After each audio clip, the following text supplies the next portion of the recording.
Governor Volpe,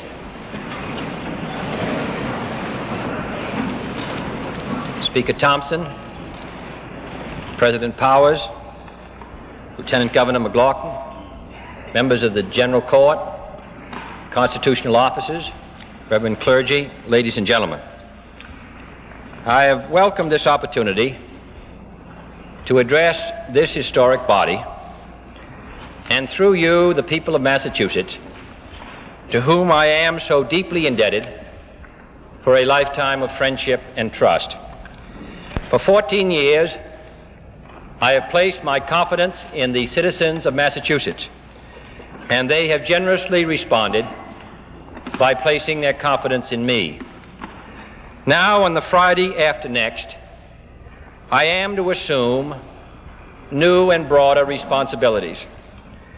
But I am not here to bid farewell to Massachusetts.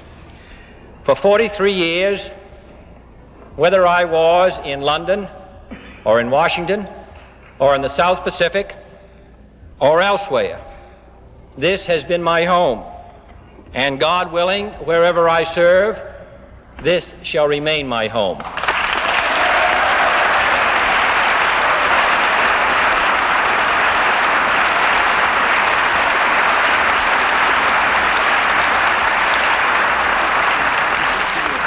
It was here that my grandparents were born. It is here, I hope, that my grandchildren will be born.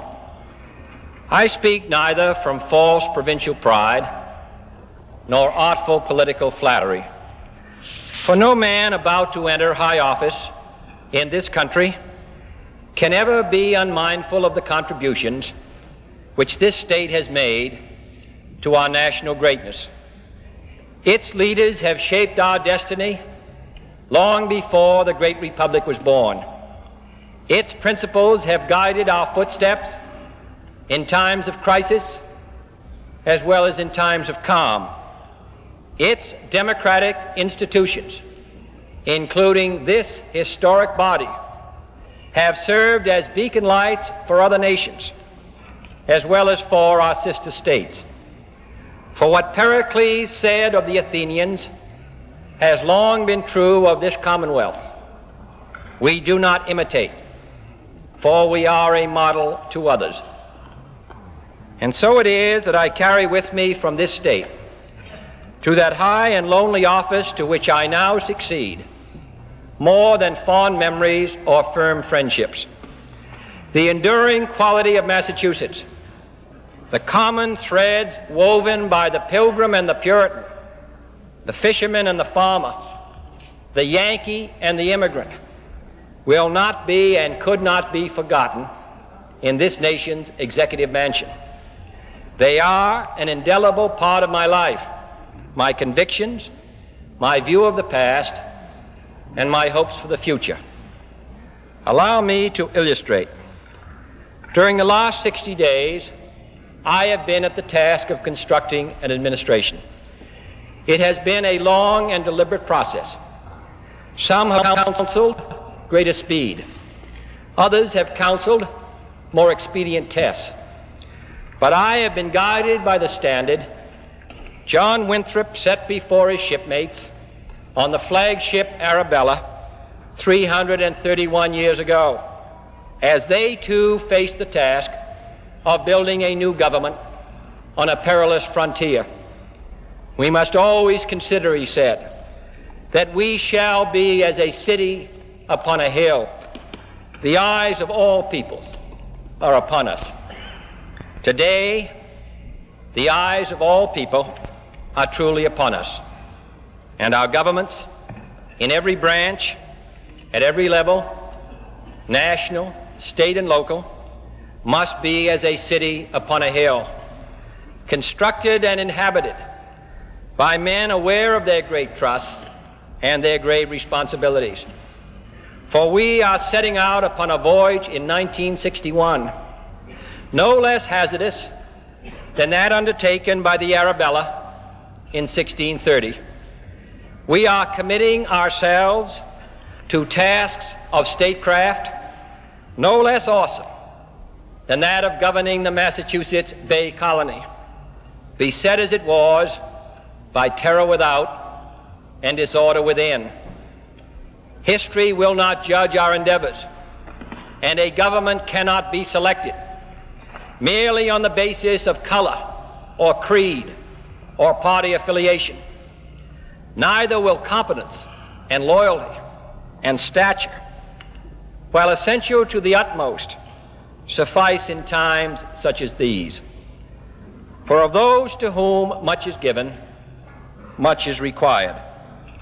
And when at some future date the high court of history sits in judgment on each one of us, recording whether in our brief span of service we fulfilled our responsibilities to the state, our success or failure in whatever office we may hold will be measured by the answers to 4 questions.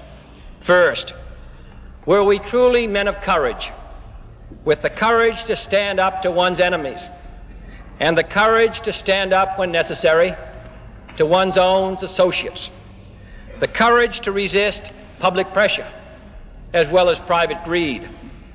Secondly, were we truly men of judgment, with perceptive judgment of the future as well as of the past, of our own mistakes as well as the mistakes of others, with enough wisdom to know what we did not know and enough candor to admit it?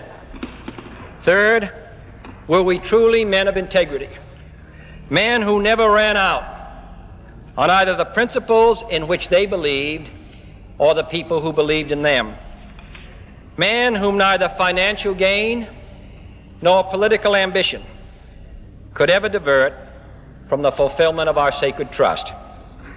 Finally, were we truly men of dedication, with an honor mortgaged to no single individual or group and compromised by no private obligation or aim, but devoted solely to serving the public good and the national interest? Courage, judgment, integrity, dedication, these are the historic qualities of the Bay Colony and of the Bay State, the qualities which this state have consistently sent to this chamber, here in Beacon Hill in Boston, and to Capitol Hill back in Washington. And these are the qualities which, with God's help, this son of Massachusetts hopes will characterize our government's conduct in the 4 stormy years that lie ahead. Humbly I ask his help in that undertaking, but aware that on earth his will is worked by men, I ask for your help and your prayers as I embark on this new and solemn journey.